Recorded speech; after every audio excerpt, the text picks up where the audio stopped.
welcome back to a brand new video, and today I'm talking about the one and only Superman the Ride at Six Flags New England in Agawam, Massachusetts.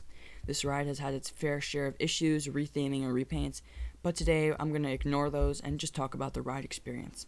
This coaster has a height of 208 feet, making it the tallest roller coaster in the park, a drop of 221 feet, and that's because it dives into sort of like a little trench.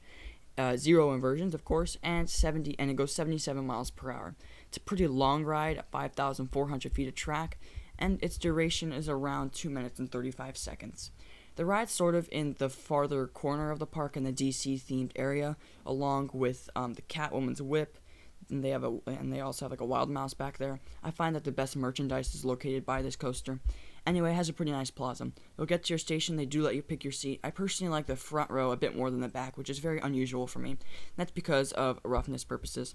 You'll go straight out of the station into this lift hill. Even though a lot of people don't talk about this, you actually get some great views of water to your left, and they play some cool music. Then you'll go into this really weird drop, and the reason I call it weird is because it's not that steep, and for a coaster that's this innovative, I would expect it to be steeper. I can't say if I like this drop or not. I think it's just okay. Following that, you'll go into some airtime hills, and some overbank turns, a bunch of like non-inverting corkscrews, which I think are pretty fun. Some minor ejector airtime hills, and then some bank turns. So really, the layout is really composed of airtime hills and bank turns, and the non-inverting corkscrews. I definitely think it's an interesting layout. I love how it's a 2-in-1. You get sort of that second half, which is like a spaghetti bowl, and that's where you can get some great footage. And then you get that first half, which is just big airtime hills, which gives some nice floater. Now, the main issue I have with this ride is the restraints and the rattle. Now, on some parts of the ride, there was a very strong rattle, and on other parts, it was butter smooth. I'm not sure what happened there. I mean, it could be due to the different trains or something like that, or just certain rides I got, but for some reason, there were a couple parts of the ride that were very rough.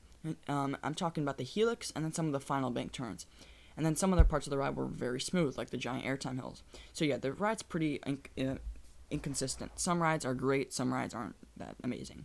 The other issue I have, and by far the biggest qualm I have with this coaster, is the restraints, and it really restricts the ride, and it's really too bad. Before, when this ride was known as Bizarro, it had the Intamin T-bar restraints, which apparently gave some amazing airtime, but now you have these sort of custom Intamin bulky restraints. They really clamp down on you. They're not comfortable at all. I'm not a fan of them at all. And that really brings down the score for this ride. But all in all, it's a good coaster.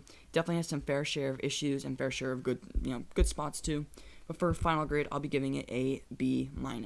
Yeah, you heard that right. I'm just not a huge fan of this coaster. I mean, I thought it had a lot of potential, and I just didn't think it was that amazing. It didn't blow me away.